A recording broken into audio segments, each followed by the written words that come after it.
Salut tout le monde, c'est Louane. Salut, c'est Valentin. Est-ce que ça serait pas le moment de vous parler du sponsor trop stylé d'Adult Mode d'Emploi? Roulement de tambour, Équateur. Équateur, c'est un fournisseur d'énergie verte et on valide. Alors Équateur, ça s'écrit EKW par rapport au kilowatt, l'unité de mesure de l'électricité. Donc rien à voir avec le pays, l'Équateur, Valentin. Qui est très chouette à visiter, soit dit en passant. Et parce que ça nous tient à cœur de préserver notre planète et les jolis pays comme l'Équateur qui s'y trouvent, Équateur, c'est un fournisseur d'énergie renouvelable. Alors ça veut dire que tu peux choisir l'origine de ton énergie, petite centrale d'électricité renouvelable française ou européenne, gaz biométhane français, et les financer pour encourager la transition énergétique. Bref, pour toutes les infos ou pour passer à l'énergie verte et locale, tout se passe sur équateur.fr.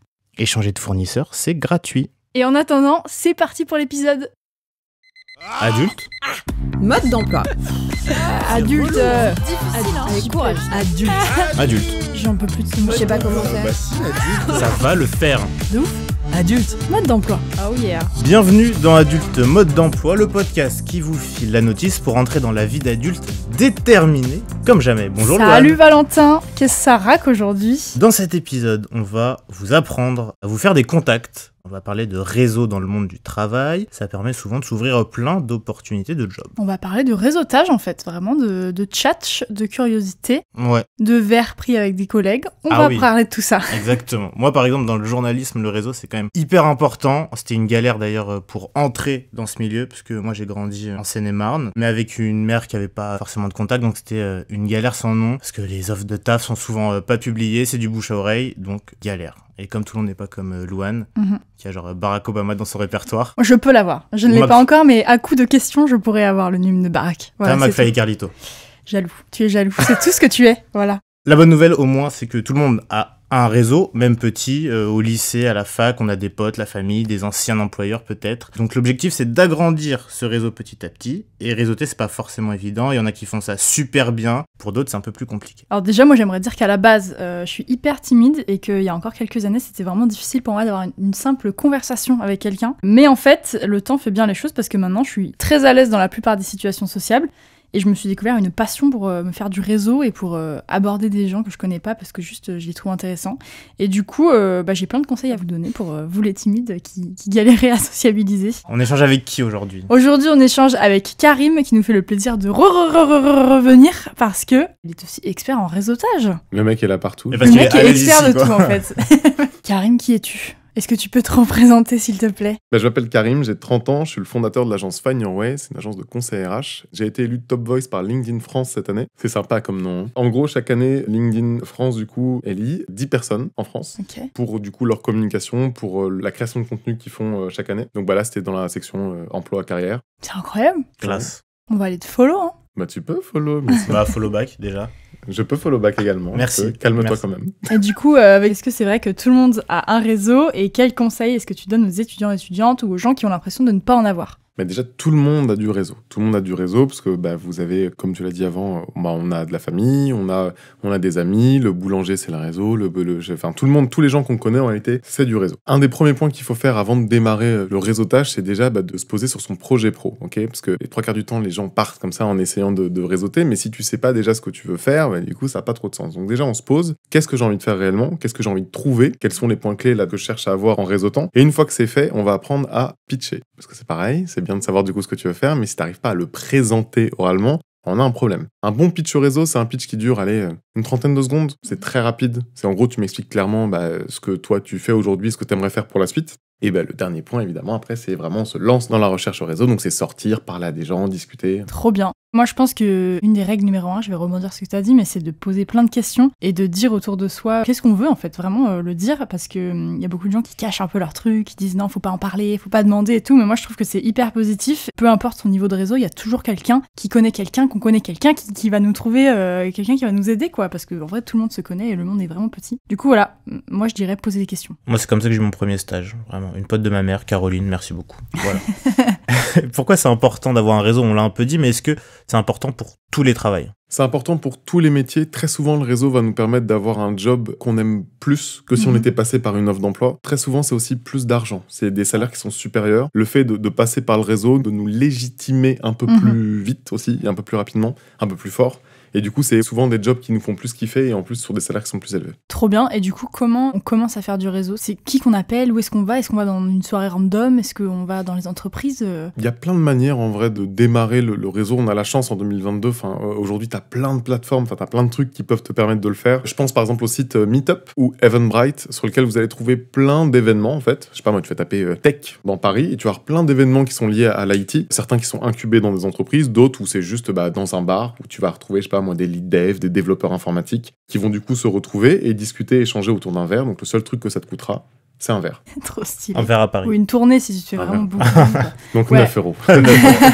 Mais est-ce qu'il y a une façon, Karim, d'aborder les gens qu'on vise? Parce que je me souviens, dans une de mes écoles, moi, il y avait 2-3 personnes dans ma classe. Fin du cours, ils fonçaient sur les profs, les attaquaient comme ça, là, pas la carotide. Je peux avoir votre numéro, je peux... truc. Je trouvais ça un poil exagéré. Le truc, c'est que ça marche pas en fait. L'idée du réseau, l'essence du réseau, c'est de reproduire en gros ce que tu vis dans la vie réelle. Donc ça veut dire que si moi, dans la rue, je viens de te voir en disant « Tu peux m'aider ? Tu peux m'aider ? J'ai besoin d'aide. Tu m'aides ?»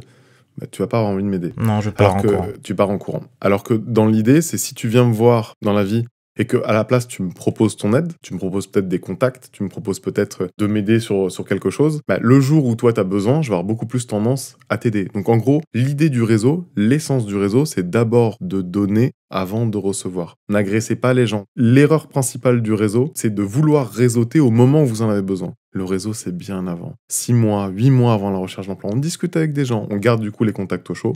Et le jour où vraiment on a besoin d'activer quelque chose, ça passera beaucoup mieux que ce que tu viens de dire à l'instant, de sauter sur quelqu'un dès que toi t'en as besoin. C'est-à-dire que le réseau, il faut en prendre soin comme une relation amoureuse. Comme une relation. C'est beau, hein? C'est tellement poétique. Mais ouais, c'est ça. Il faut en prendre soin, il faut prendre le temps de le faire, il faut prendre le temps de le développer. Et quand c'est comme ça marche beaucoup mieux. Ouais, et c'est vrai que moi je le vois dans ma vie quotidienne, mais souvent les relations sont beaucoup plus équilibrées et saines dans le milieu pro quand on a déjà eu un passif avec les gens, genre quand on a déjà dit tiens, j'ai ce projet-là qui pourrait peut-être t'intéresser, vas-y. Quand on a mis en contact des gens aussi, c'est hyper cool. Donc voilà, n'hésitez pas à rendre service et à vous proposer, vous et vos talents, pour les gens qui vous intéressent et que vous admirez, parce que c'est ça qui va vous faire des bons réseaux.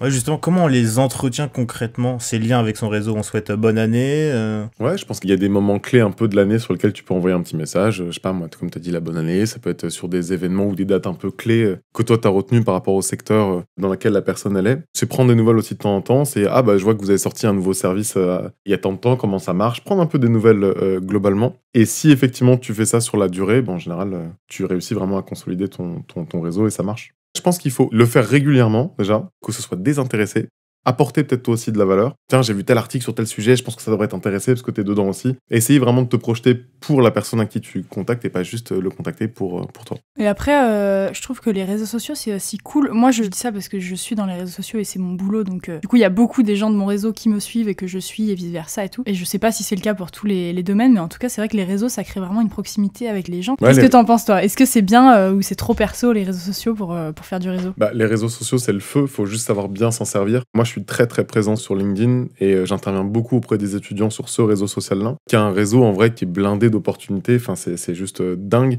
Je vais te donner 2 chiffres qui sont assez intéressants, mais si je prends L'Oréal, par exemple, c'est un peu plus de 3 millions de candidatures reçues chaque année chez eux. Ah ouais. 3 millions. Ouais, là on parle de tellement de CV que même si t'as un CV de ouf et qu'il est ultra bien travaillé, c'est presque impossible. Je dis pas que c'est impossible, mais c'est chaud de ouf pour réussir vraiment à sortir du lot et à te faire remarquer.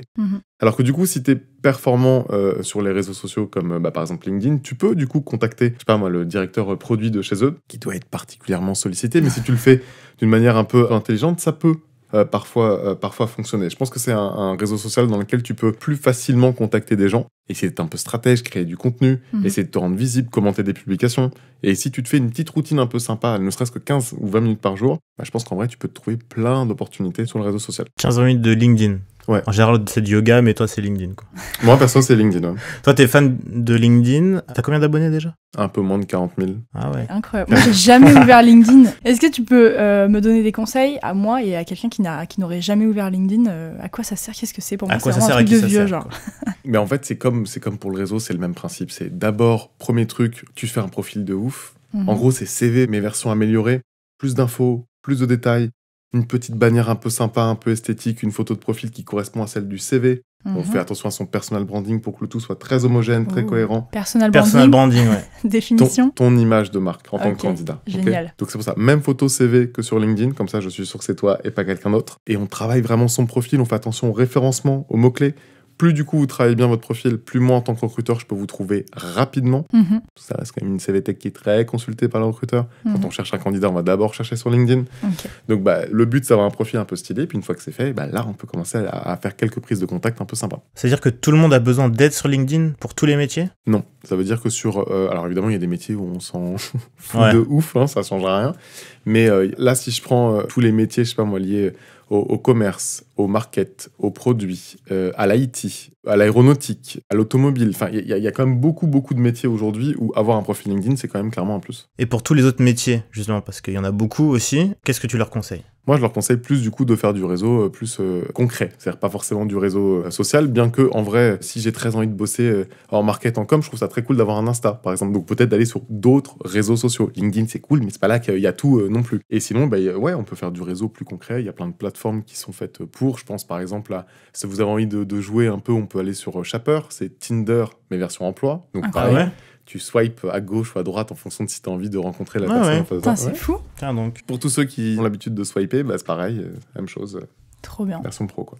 Et il y a des endroits où on peut réseauter dans la vraie vie, genre les salons d'orientation peut-être, ou d'autres choses, je sais pas. Pourquoi pas? C'est pas waouh, c'est pas là où on va le plus réseauter, mais bon, pourquoi pas? Pourquoi pas? Allez-y, de toute façon, il faut aller sur tous les canaux. De toute façon, juste dans la vraie vie, hors réseaux sociaux, est-ce qu'il y a des endroits où on peut construire son réseau? Ouais, je pense que l'école, déjà, quand vous êtes en cours, c'est un endroit qui est génial pour réseauter tous les gens qui sont autour de vous, tous les étudiants, enfin tous vos collègues, c'est du réseau, les profs, comme tu l'as dit, tous les intervenants, les gens de l'école aussi. C'est des gens qui en général ont beaucoup de réseaux, donc il faut les garder au chaud. Et puis, si tu fais ça, plus les amis et la famille, c'est déjà très cool Déjà, pour c'est démarrer. Ouais. Merci beaucoup, Karim. Merci Karim. Tonton Karim. On va bien réseauter maintenant. Je On va compte sur pouvoir vous. serrer la pince à Barack à tous les coups. À quoi? Et on n'a rien compris à ma phrase là. Moi je l'ai très bien compris. Serrer la pince, c'est serrer la main. À Barack, c'est Barack Obama. Il y a pas un truc, on dit on est à 4 poignées de main de n'importe qui Si. sur la planète? On l'a pas moi, dit, ça. J'y crois Qui beaucoup, dit ça on l'a pas dit ça. Hein. Ouais.